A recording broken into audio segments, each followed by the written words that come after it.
하나님 말씀 봅니다. 신약 성경 마태복음 5장입니다. 마태복음 5장 1절부터 12절까지 한 절씩 교독합니다.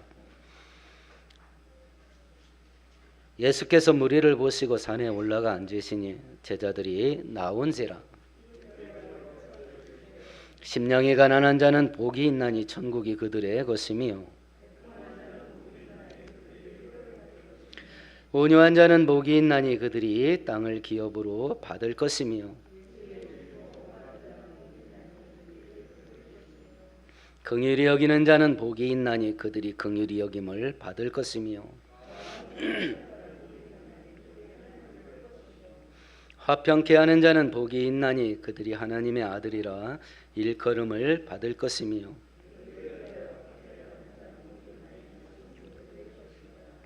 나로 말미암아 너희를 욕하고 박해하고 거짓으로 너희를 거스려 모든 악한 말을 할 때에는 너희에게 복이 있나니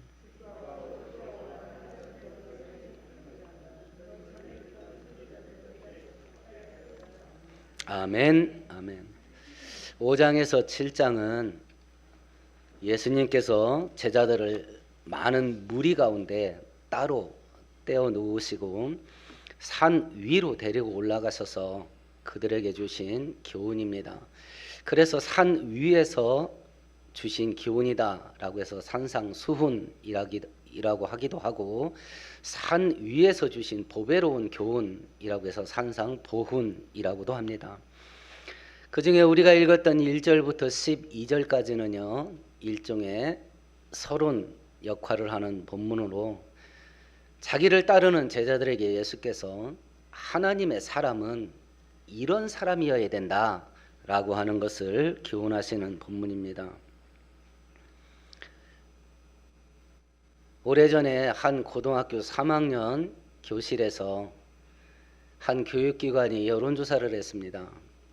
너희들이 집에서 부모님에게 제일 많이 듣는 소리가 뭐냐 라고 했을 때 1번이 공부해, 2번이 테레비 꺼, 지금으로 말하면 뭐 컴퓨터 꺼라, 뭐 스마트폰 꺼라, 뭐 그런 소리겠죠. 이것이 우리 이 땅에 있는 청소년들이 부모들에게 가르침을 받는 가장 많은 소리였어요. 부모들이 자식에게 어떤 말을 제일 많이 하냐? 공부해라, 컴퓨터 꺼라, 이 소리를 제일 많이 듣는답니다. 여러분들은 자식에게 어떤 말을 많이 해요? 그러면 너희들 집에서 부모들로부터 착하게 살아라 라는 말을 늘 그러니까 자주 듣는 사람 손 들어봐라. 그러니까 한 반에 평균 2명 정도 손을 들었어요.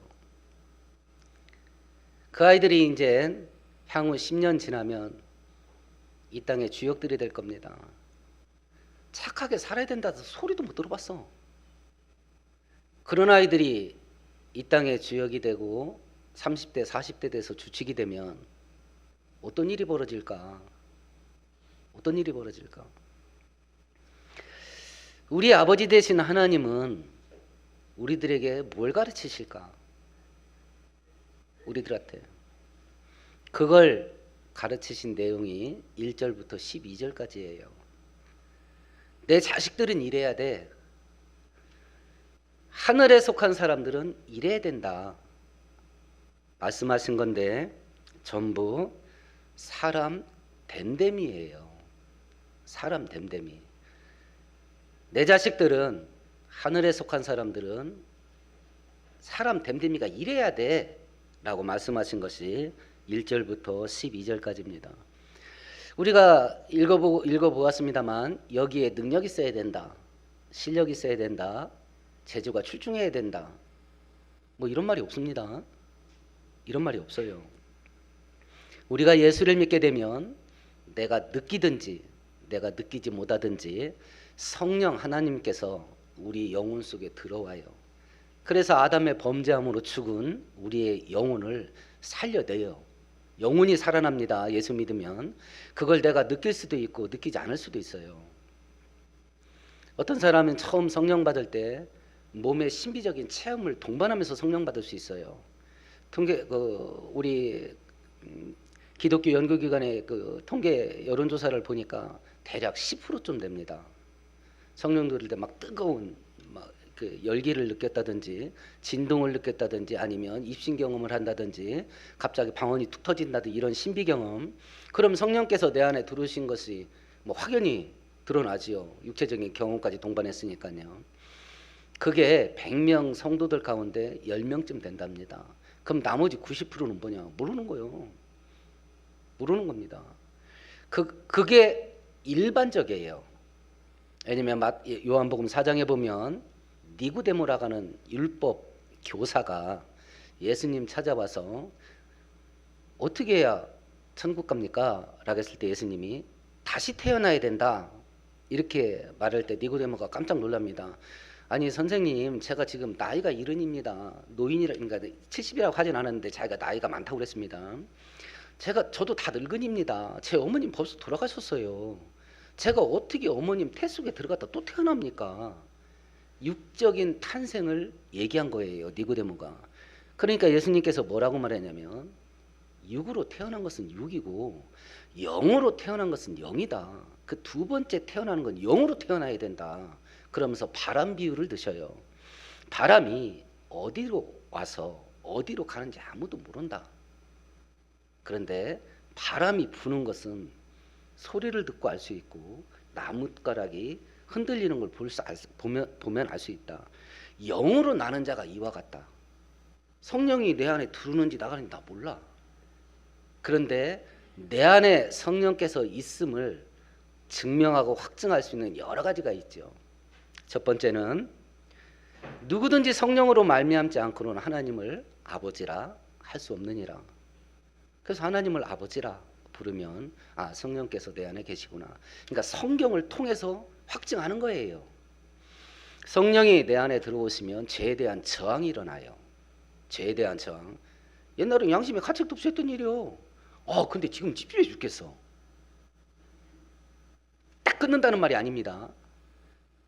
우리는 죄를 안 짓고 살 수가 없어요. 근데 죄에 저항감이 생겨요. 죄 안 지려고 저항한다고.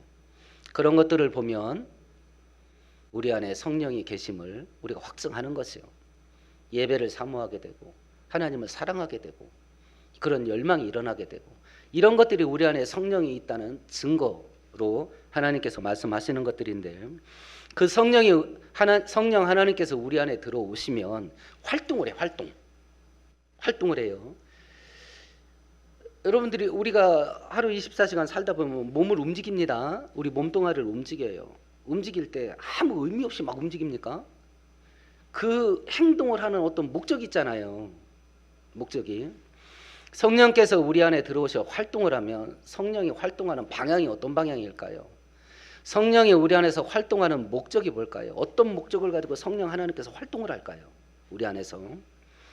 그 성령 하나님의 활동, 역사, 운행하심 이것들의 최종 목적지가 뭐냐? 그게 성령의 열매죠. 갈라디아서 5장은 이렇게 말합니다. 오직 성령의 열매는 사랑과 희락과 화평과 오래 참음과 자비와 양성과 충성과 온유와 절제니 이 같은 것을 금지할 법이 없느니라.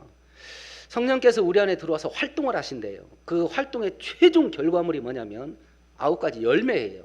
근데 전부 다 성품이에요. 사람 됨됨입니다. 그러면 하나님께서 우리를 향해서 원하시는 가장 최고의 가치가 뭐냐? 목적이 뭐냐? 우리 사람 되는 거예요. 우리 사람 되는 거. 저 어렸을 때만 해도 꼭 내 부모한테만 교훈받고 가르침 받는 게 아니었습니다. 한 인생이 이 땅에 태어나서 사람으로 제대로 커나가려면 한 마을이 필요하대요. 한 마을이. 한 마을에 사는 그 공동체가 다 자기 자식처럼 가르치는 거예요. 너 그렇게 살아서 어떻게 사람 될래? 저 때는 그렇게 가르침 받았거든요. 요즘 그 말하면 맞습니다. 요즘 애들한테 이 말하면 맞아요. 그러니까 저 어렸을 때만 해도 너 그렇게 살아서 어떻게 사람 될래? 이 소리를 듣고 컸거든요. 하나님께서 우리를 향한 최종 목적이 뭘까요? 이 땅에 사는 동안에 사람 되는 겁니다. 사람 되는 거. 그러면 그 사람됨의 기준이 뭐냐? 오늘 말씀드린 거예요. 하나님 사람의 특징 8가지. 내 사람들은 이래야 돼 라고 말한 것이 그 기준이에요. 그 기준. 저번 주에 살펴봤던 것을 돌아보십시다. 첫 번째는 내 자식들은 심령이 가난한 사람이어야 돼. 내 자식, 천국에 속한 사람은 영적이어야 된다. 영혼이 제일 중요하다. 영혼이. 그 영혼이 가난해야 된다. 빈 털털이어야 된다. 그 영혼 속에 딸랑 하나님 한 분만 있어야 된다. 하늘에 속한 사람 두 번째 특징은 애통하는 자여야 된다. 그 영혼 속을 보니까 5만 가지 꽉 차 있어. 근데 그거 뽑아낼 능력이 없어요. 근데 막 쓸데없는 5만 가지가 막 밀고 들어옵니다. 그걸 막을 능력이 없어요. 한술 더 떠서 막 죄와 불순종이 막 차고 넘칩니다. 어떻게 하지를 못하겠어요. 그것 때문에 슬퍼하는 거예요. 심령이 가난하지 않아서. 그래서 애통하는 자가 되려면 자기 마음속을 들여다볼 수 있어야 돼요.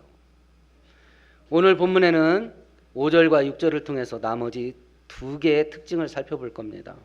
온유한 사람 되는 것과 의에 굶주리고 목말라 하는 사람인데, 세 번째 특징입니다. 5절 같이 읽어봅니다. 온유한 자는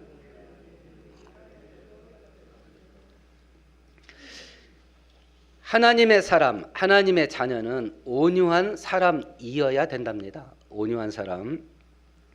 온유하다라는 단어에 비슷한 다른 단어는 겸손하다, 온화하다, 부드럽다, 이런 단어들입니다. 그러니까 이런 단어들을 좀 이렇게 복합적으로 섞어서 생각하시면 온유하다라는 그 단어의 그림이 조금 그려질지도 모르겠습니다. 우리가 오해하면 안 되는 것이 뭐냐면 싸우지 않고 참는 거, 그리고 모든 것을 받아주고 포용하는 거, 혈기 부리지 않고 분노하지 않는 거, 이것이 온유함이냐? 온유는 타고난, 사람들이 태어나면서 갖고 태어나는 타고난 성품이 아닙니다. 이건 하늘에 속한 거예요. 천성적으로 성품이 부드러운 사람이 있습니다. 그런데 하나님 앞에서는 강팍한 사람 많습니다. 천성적으로 성품이 부드러운 사람 많아요. 근데 하나님 앞에서는 강팍합니다. 사람들 앞에서는 고분고분한 사람 많습니다. 그런데 하나님 앞에서 고집 피우는 사람 많습니다. 그래서 이 온유함은 내가 훈련하고 연습하고 배워서 익힐 수 있는 그런 게 아니에요. 그리고 태어나면서부터 갖고 태어날 수 있는 것도 아닙니다. 이 온유함은. 이 온유한 게 뭐냐? 우리 장로교를 처음 만든 종교개혁자 칼빈 선생이 마태복음 강의하면서 이 부분을 뭐라고 말했냐면, 온유한 것은 부드러운 태도를 말한답니다. 두 번째는 쉽게 분노하지 않는 거랍니다. 세 번째는 보복하지 않는 태도랍니다. 두고 보자, 이런 거 안 하는 태도.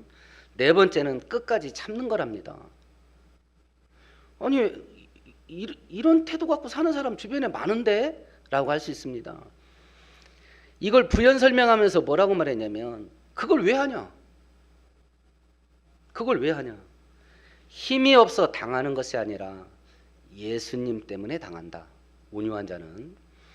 온유한 자는 지혜가 없어서 속는 게 아니라 예수님 때문에 속임을 당한다. 혈기가 없어서 참는 것이 아니라 온유한 자는 예수님 때문에 참는다. 말을 못해서 가만히 있는 게 아니라 온유한 자는 예수님 때문에 침묵한다. 이게 온유함입니다. 그러니까 사람이 태어나면서 가질 수 있는 것도 아니고, 우리 조선시대에서 사대부들이 갖고 있던 학문하는 최종 목표는 바로 이거였어요. 이거 사람의 역량을 최고도로 끌어올리는 거. 그들이 삼았던 기준은 군자예요. 군자가 되는 거. 그래서 우리가 흔히 많이 듣죠. 수신제가 치국 평천하라. 그 첫걸음이 뭐냐면 자기를 다스리는 거예요. 이거 하는 사람 많거든요. 근데 예수 때문에 하지 않습니다. 온유한 자는 예수 때문에 그 일을 하는 거예요. 예수 때문에, 예수님 때문에. 하늘에 속한 사람은 하나님께서 내 자식은 온유한 사람이어야 돼 라고 하는 것은 영적인 성질이에요. 영적인 성질. 그러면 이렇게 온유한 사람이 받을 수 있는 복이 뭐냐? 5절을 다시 한번 읽어보십시다. 온유한 자는 땅을 기업으로 받는답니다. 아싸, 땅을 준다네요. 땅을. 지금 부동산이 막 폭등하고 있는데 땅을 준답니다. 저기 무지우 막 산골짜기 평당 1,000원 하는 그런 땅 받는 거냐, 아니면 명동 평당 1억짜리 받는 거냐, 몇 평이나 주냐 또 하나님이, 뭐 이런 거 떠오르실지 모르겠습니다. 온유한 자가 받는 땅이 의미하는 게 뭔가, 이게 땅이 의미하는 게, 고대 시대부터 땅은 강한 자들의 것이었어요. 땅은 힘 있는 자의 것입니다. 땅은. 그래서 힘 있는 자들이 정복하고 빼앗는 게 땅이에요. 알렉산더, 징기즈칸, 나폴레옹, 우리나라 고구려의 광개토대왕, 장수왕, 힘 있는 자의 것이에요. 몇 년 전에 행안자치부에서 우리 한국 남한의 토지 소유 그 현황을 통계 보고한 적이 있었는데요. 최상위 1% 되는 사람들이 전국 토지의 60%를 소유하고 있답니다. 최상위 5%에 속한 사람들이 전국 토지의 85%를 가지고 있답니다. 이게 몇 년 전 거니까 지금은 더 많아질 수 있죠. 글쎄요. 지금도 땅은 강한 자들의 것이에요. 지금도. 그런데 오늘 성경은 온유한 자가 땅을 받는답니다. 이거 세상의 현실과 정반대야. 지금도 세상은 땅을 가진 자들은 강한 자들이에요. 여러분들이 금산 쪽이나 이 주변에 이제 시골 지역이 많으니까 차를 타고 좀 지나가다 보면 진짜 양지 마르고 진짜 경치 좋은 곳은 뭐가 있습니까? 무덤이 있어, 무덤이. 진짜 경치 좋고 진짜 양지 마른 곳은 무덤이 있어요. 여러분 가운데는 자기 소유에 몇 평짜리 집이 됐든지 집이 있는 분이 있을 수 있고 땅이 있을 수 있는 분이 있을지도 모르겠습니다. 저는 태어나면서 한 번도 제 소유의 땅을 가진 적도 없고 집도 가져본 적이 없어요. 근데 저는 시체만도 못해. 그 좋은 땅을 시체도 갖고 있다고. 근데 저는 없어요. 온유한 자가 받는 땅이 뭘까? 그러니까 적어도 이 흙으로 된 땅은 아닌 듯 싶습니다. 그건 강한 자들의 것이에요. 그것은. 그러면 하나님께서 온유한 자에게, 온유한 당신의 백성들에 주는 땅이 뭐냐? 그러면 영적인 땅일 수밖에 없고, 이것은 구약 성경에 젖과 꿀이 흐르는 가나안 땅으로 예표되어 있었고, 이것이 상징하는 실질적인 땅은 하나님 나라예요. 천국입니다. 아이, 그럼 죽어서 가는 곳이면 나는 그렇다. 한 평을 받아도 이 땅에 있는 땅을 받아야지. 하나님께서 우리들에게 이 온유한 자가 되어서 이 땅 살아가기를 원하시는데, 로마 제국에게 300년 동안 그 가혹한 핍박을 받으면서 초대교회 성도들은 단 한 번도 반란을 계획해 본 적도 없고 시도해 본 적도 없어요. 중국의 1억이 넘는 지하교회 성도들이요, 지금 중국의 핍박으로 가면 갈수록 그게 가혹해져 갑니다. 근데 중국 지하교회 성도들이 자기들이 뭉치면 1억이나 뭉칠 수 있는데도 반란을 계획하지 않습니다. 반란을 시도하지를 않아요. 북한 성도들도 그렇고. 빼앗아가면 뺏깁니다. 때리면 맞습니다. 죽이면 죽습니다. 그런 환경 속에서 중국의 14억 인구 가운데 1억이나 되는 성도들이 중국 전역에 퍼져 있어요. 중국 땅을 받았어요. 중국 땅을. 중국 땅을 뒤덮고 있는 겁니다. 1억이나 되는 성도들이. 하나님은 당신의 자녀들한테 나는 내 자식들이 가슴이 따뜻했으면 좋겠어. 이렇게 가르치는 겁니다. 나는 내 자식들이 가슴이 따뜻한 사람 됐으면 좋겠다. 근데 지금 우리들은 현실적으로 어디가 따뜻하냐면 여기가 따뜻해요. 여기가 뜨겁다고. 그러니까 뻑하면 박아버려 그냥. 뻑하면 뒤집어버려 그냥. 그래서 현대 기독교는 땅을 잃어버렸어요. 땅을. 전 세계 기독교 따질 것도 없고 나만 기독교만 따지십시다. 나만 안에서 하나님 나라가 점점 축소돼요. 하나님이 땅을 잃어버려요. 땅을. 우리가 앞으로 계속 살펴보겠습니다만 하나님께서 내 사람은 이래야 돼 라고 말하는 그 기준대로 우리의 삶이 변화되어져 가면 남한 땅에서 기독교의 영향력이 확대될 겁니다. 그러면 하나님이 땅을 얻어요. 땅을 얻습니다.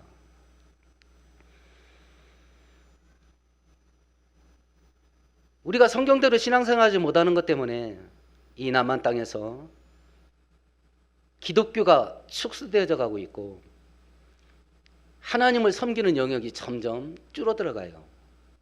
이런 와중 속에 하나님께서 내 자식들은 온유한 사람이어야 된다, 이 말씀을 아멘으로 받으면서 이 땅에서는 현실이 온유한 대로 살 수가 없어요. 오늘 하나님께서 말씀하시는 이 온유함은 영적인 것인데 우리가 영적인 것에 관심이 없다, 이렇게 살려고 하지도 않겠지요. 세상 사람들은 그렇게 살아서 밥 세끼나 먹고 살겠냐, 이렇게 눈에 불을 켜고 달려들 것이고, 그러나 하나님께서 참된 믿음의 성도들한테 내 자식들은 온유한 사람이어야 된다, 우리가 그 길을 걸어갈 때 우리는 땅을 얻게 될 겁니다. 이 세상이 그리스도의 푸른 나라로 변해가는 것을 볼 수 있을 거예요. 하나님의 사람은 어떤 사람이어야 되냐? 네 번째 특징입니다. 6절을 같이 읽습니다. 의에 줄이고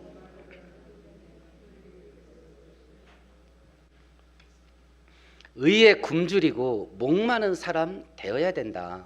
내 사람들은. 그럼 의로운 게 뭐냐? 똑바른 겁니다.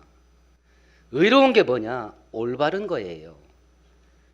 그런데 조건이 있습니다. 하나님 보시기에입니다. 대한민국 헌법과 형법에 어긋나지 않고 합법적인 거 있습니다. 그런데 하나님 보시기에 가증한 거 많습니다. 우리나라 법에 저촉되지 않습니다. 합법적입니다. 그런데 하나님 보시기에 가증한 거 많습니다. 하나님 보시기에 더러운 거 많습니다. 하나님 보시기에 불법적인 거 많습니다. 하나님 보시기에 똑바른 겁니다. 하나님 보시기에 올바른 겁니다. 그걸 추구를 하는데 막 목말라서 죽을 것 같은 그런 열망으로 갈망하는 사람이어야 된답니다. 혹시 여러분 보신 분들이 있을지도 모르겠습니다.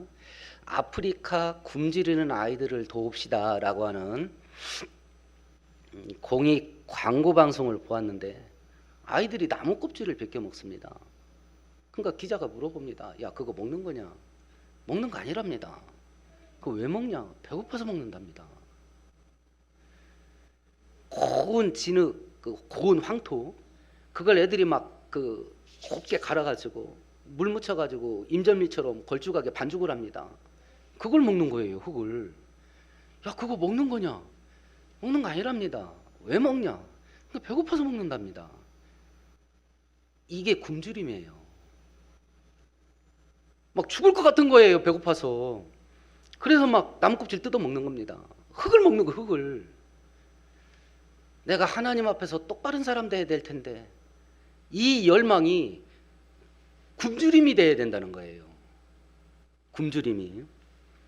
목마른 갈급함도 똑같습니다. 저번 주에도 말씀드린 것 같습니다. 동물의 왕국 같은 프로를 보면 아프리카에서 건기가 되면 6개월 동안 비가 오지 않습니다. 그러면 맨 낮은 곳에 있는 웅덩이에 물만 고여 있고 맹수들이 그 근처에서 어슬렁거리고 사냥 안 합니다. 왜냐하면 본능적으로 초식 동물들이 물 먹으러 오는 걸 알고 있거든요. 사자하고 눈이 마주칩니다.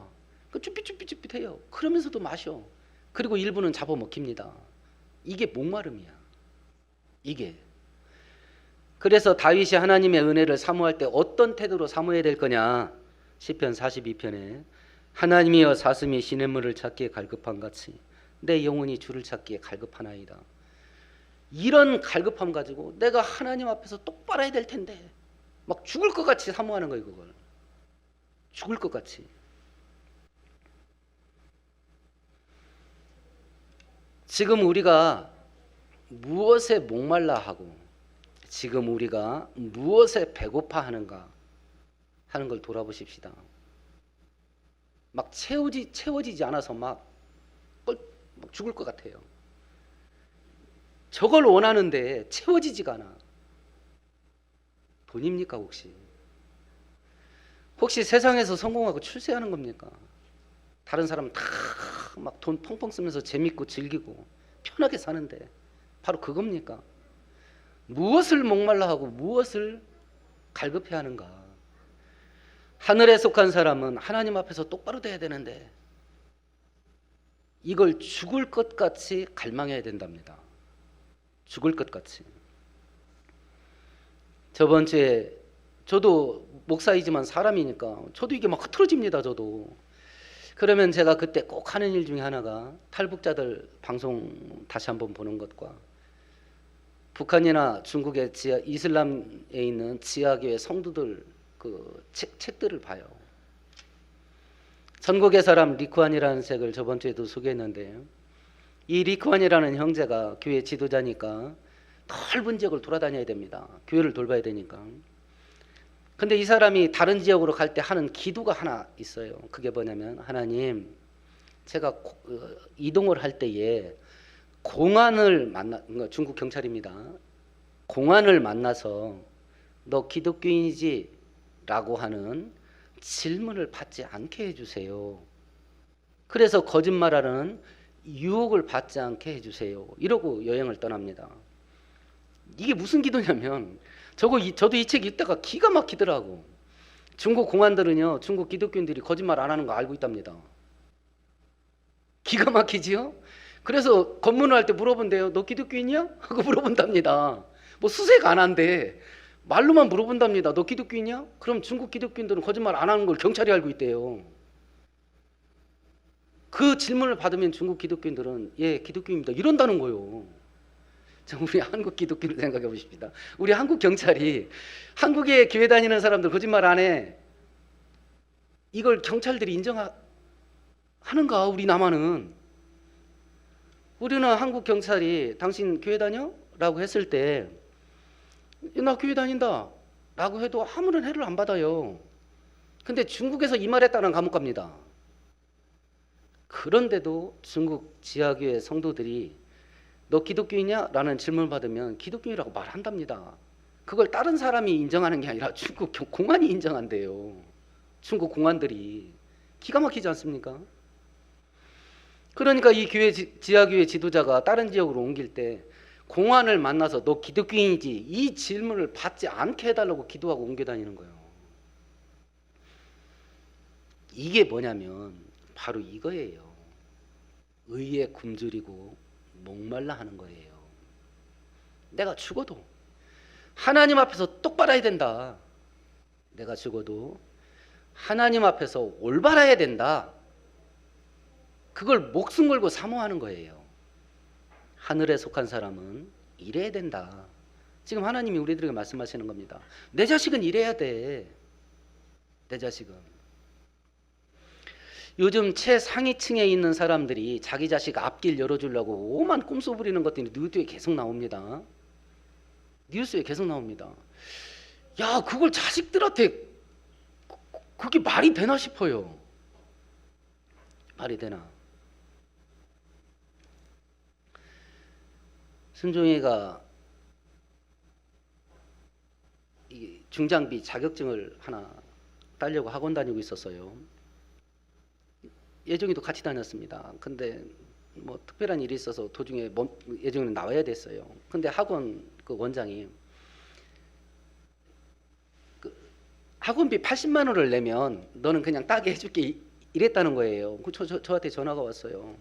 아빠, 학원 원장이 80만 원 내면 자격증 발급해 준다는데 어떡할까? 야, 그렇게 해서 그걸 받고 싶어? 제가 화를 냈거든요. 그렇게 해서 그걸 받고 싶냐고. 아, 이게 정상 아니에요?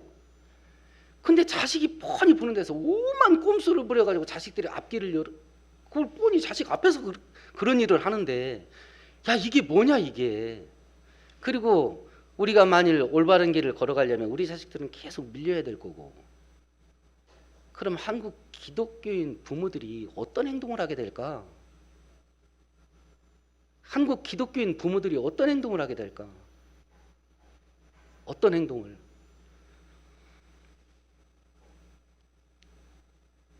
야, 법 지키는 게 밥 먹여주냐? 거기에서 돈이 나오냐? 지금 법을 어겨야 돈 벌어요. 어떻게 해야 되나? 근데 하나님께서 우리들에게 말씀하셔요. 내 자식들은 올바른 걸 추구하는데 목말라 죽을 것 같은 갈망으로 추구해야 돼. 이렇게 지금 우리들에게 말씀하셔요. 이렇게. 그러면 주어지는 축복이 뭐냐? 6절을 다시 한번 읽어보십시다. 의에 줄이고 배부름을 받게 될 것입니다. 배부름을 받을 거랍니다. 원문대로 하면 채움을 받게 될 것이다. 그러면 내가 채우는 거예요? 누군가가 채워주는 거예요? 수동태로 돼 있어요. 내가 배부르게, 내가 채우는 게 아닙니다. 채워짐을 받을 거랍니다. 이거 하나님이 채워주는 거죠. 외부에서 채워지는 거니까. 두 가지 형태로 채워지게 될 겁니다. 너 의인 맞아. 하나님이 인정해 주는 거. 그렇죠? 너 의인 맞아. 너 내 자식 맞아. 하나님이 인정해 줌으로 배불러지게 될 겁니다. 두 번째는 앞에서 말씀드린 것처럼 내 안에 온갖 더럽고 온갖 부정된 것들이 가득 채워져 있어서 이걸 뽑아내야 되는데 뽑아낼 능력도 없어. 그런 것 때문에 계속 물빛듯이 들어오는데 그걸 막을 능력도 없어. 죄를 앉아야 되는데 죄 앉을 능력도 없어. 그러니까 하나님 앞에 똑바로 살 수가 없어요. 우리는 천연적인 능력을 가지고는. 그런 때 하나님께서, 우리 안에 계신 성령 하나님께서 하나님의 능력과 하나님의 권능을 덧입혀 주셔서 이것들과 싸워서 이기게 해주심으로 똑바로 살게 도와주시는 은혜로 배불러지는 것. 그렇게 우리는 배불러짐을 받게 될 겁니다. 그렇게 내가 세운 목표를 달성해야 된다. 내가 세운 계획대로 이루어지게 만들어야 된다. 이거에 목말라 하고 이거에 갈급해야 할 겁니다. 세상 사람들은. 그리고 정상적인 방법대로 안 된다면 오만 불법도 다 할 겁니다. 성경대로 살면 우리가 언뜻 생각하기에 밥 세끼 먹고 살기도 쉽지 않을 것 같습니다. 그런 세상 속에서 하나님께서 오늘 말씀 속에 내 자식들은 온유한 사람이어야 돼. 내 자식들은 의에 굶주리고 목말라야 된다. 라고 말씀하셔요. 성경대로 살아갈 수 없는 이 악한 시대 속에 어떻게 살아야 될까? 그 질문 속에 나는 하나님 말씀대로 살고 그렇게 살아서 어떤 결과가 나타날 거냐라고 하는 건 하나님께 맡긴다. 공안을 만나서 너 기독교인이지? 라는 질문을 받았을 때에 예상되는 결과는 감옥 가는 겁니다. 그건 하나님께 맡기고 나는 의에 굶주리고 목마른 사람 같이 맞습니다. 나 기독교인입니다. 하나님 말씀대로 사는 천국에 속한 사람의 길을 간다. 그렇게 살아갈 때에 왜 그렇게 살아야 되냐? 오늘 성경은 그렇게 사는 게 복되다. 하나님께서 무엇인가를 하지 말라 할 때는 우리에게 그렇게 하는 것이 복이 되기 때문이요. 하나님께서 이렇게 했으면 좋겠어 라고 말할 때는 그렇게 하는 것이 우리들에게 복이 되기 때문에 그렇습니다. 전능하신 하나님은 우리 아버지시라서 우리에게 좋은 것 주시고 은혜 주시기를 기뻐하시는 아버지시고, 도저히 이렇게 살 수 없는 시대 속에 이렇게 살라고 말할 때는 그것이 우리들에게 복이 되기 때문이다 오늘 말씀하셔요. 그렇다고 한다면 하늘에 속한 사람의 길을 걸어가서 하늘에 속한 사람들에게만 쏟아 부어지는 그 복이 뭐냐? 이 복을 하나님이 요구하시는 그 길을 걸어가서 올 1년 동안 차고 넘치게 경험할 수 있는 모든 복된 인생 되기를 축원드리겠습니다. 하나님 아버지, 지금 이 세상은 죄악이 홍수가 났습니다.